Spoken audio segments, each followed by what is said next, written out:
ಅವುಗಳನ್ನು ಆರಾಧಿಸಿ ಅವುಗಳಿಗೆ ಗೌರವವನ್ನು ಕೊಟ್ಟು ನಿಮ್ಮಗಳ ಒಂದು ಕೃಪೆಯಿಂದ ನಮ್ಮ ಬದುಕನ್ನು ನಾವು ಸಾಗಿಸ್ತೇವೆ ಅನ್ನುವಂತಹ ದ್ಯೋತಕವಾಗಿ ನಿಸರ್ಗವನ್ನು ಆರಾಧಿಸ್ತಾ ಇದ್ದೀವಿ.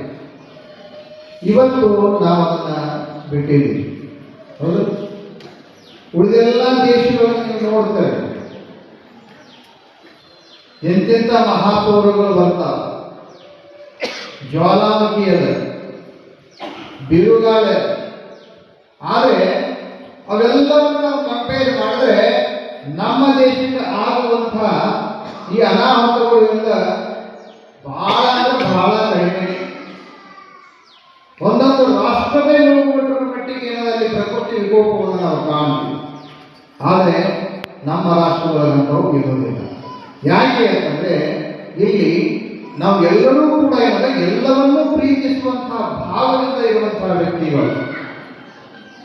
ಅತಿಯಾಗಿ ಏನದ ದುರಾಸೆಗಳನ್ನ ಬಿಟ್ಟು ಪ್ರಕೃತಿಯನ್ನ ಹಾಳು ಮಾಡುವಂತಹ ವ್ಯಕ್ತಿತ್ವ ಇರದೇ ಇರತಕ್ಕಂತಹ ಭಾರತೀಯರು ನಾವಿರೋದರಿಂದ ಅದೆಷ್ಟು ನಮ್ಮ ದೇಶಗಳಲ್ಲಿ ಶಾಂತಿಯನ್ನು ನೆಲೆಸಿದೆ. ಇಂಥ ರಾಷ್ಟ್ರಕ್ಕೆ ಇಂಥ ಸಂಸ್ಕೃತವಾಗಿರತಕ್ಕಂತಹ ಒಂದು ಹಿಂದೂವನ್ನ ರಾಷ್ಟ್ರವನ್ನ ಹಿಂದಿನ ಇತಿಹಾಸದೊಳಗೆ ಒಂದಿಷ್ಟು ಜನವನ್ನ ನೋಡಿಕೊಂಡು ಇವರಲ್ಲಿರ್ತಕ್ಕಂಥ ರಾಷ್ಟ್ರಭಕ್ತಿಯನ್ನ, ದೇಶಭಕ್ತಿಯನ್ನ, ಸಂಸ್ಕೃತಿಯನ್ನ ನಾವು ಒಡಿಬೇಕು. ಒಂದು ದೇಶ ಅಲ್ಲಿರ್ತಕ್ಕಂತಹ ಜನಗಳನ್ನ ನಾವು ಒಡಿಬೇಕಾದ್ರೆ ಮೊದಲಿನಿಂದ ಅವ್ರ ಸಂಸ್ಕೃತಿ ಮೇಲೆ ಪೆಟ್ಟು ಹಾಕಬೇಕಾಗ್ತದೆ. ಸಂಸ್ಕೃತಿ ಎಲ್ಲಿ ಹೋದು ಅಲ್ಲಿ ಜನಗಳು ತಾನೇ ಚಿತ್ರರಾಗ್ತದೆ. ಸಾಮಾನ್ಯವಾಗಿ ಒಂದು ನಿಮ್ಮದೇ ಒಂದು ಪ್ರಾಪಂಚಿಕ ಉದಾಹರಣೆ ಹೇಳೋದಾದ್ರೆ, ಒಂದು ಅತ್ಯಂತ ಗೌರವಿತವಾಗಿರ್ತಕ್ಕಂತಹ ಸಂಸ್ಕಾರಯುಕ್ತವಾಗಿರ್ತಕ್ಕಂತಹ ಮನೆತನವನ್ನು ಹೊಡಿಬೇಕಂದ್ರೆ ಏನು ಮಾಡಬೇಕು? ನೇರವಾಗಿ ಅವರ ಮನೆತನ ಮೇಲೆ ದಾಳಿ ಮಾಡಿದ್ರೆ ಹೊಡೆಯೋದಿಲ್ಲ.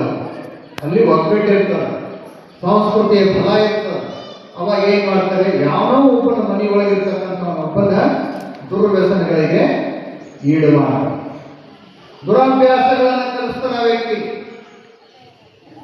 ಆ ಮನೆಯಲ್ಲಿರ್ತಕ್ಕಂತಹ ಒಬ್ಬ ವ್ಯಕ್ತಿಗೆ ದುಶ್ಚಟಗಳನ್ನು ಕಲಿಸಿಬಿಟ್ರೆ ಸಾಕು, ಆಟೋಮೆಟಿಕ್ ಆಗಿ ಆ ಮನೆ ಒಡೆದೇ ಹೊಡಿತದೆ. ಹಾಗೆ ನಮ್ಮ ದೇಶದ ಸಂಸ್ಕೃತಿಯನ್ನ, ಜನತೆಯ ಒಗ್ಗಟ್ಟನ್ನ ನೋಡಿ ನಮ್ಮ ರಾಷ್ಟ್ರದ ಮೇಲೆ ಹಾಗೆ ದಬ್ಬಾಳಿಕೆಯನ್ನು ಮಾಡಲಿಕ್ಕೆ ಬಂದಿರತಕ್ಕಂತಹ ಬ್ರಿಟಿಷರಾಗಲಿ, ಹಾಗೆ ಮುಸ್ಲಿಮರಾಗಲಿ, ಇವರೆಲ್ಲ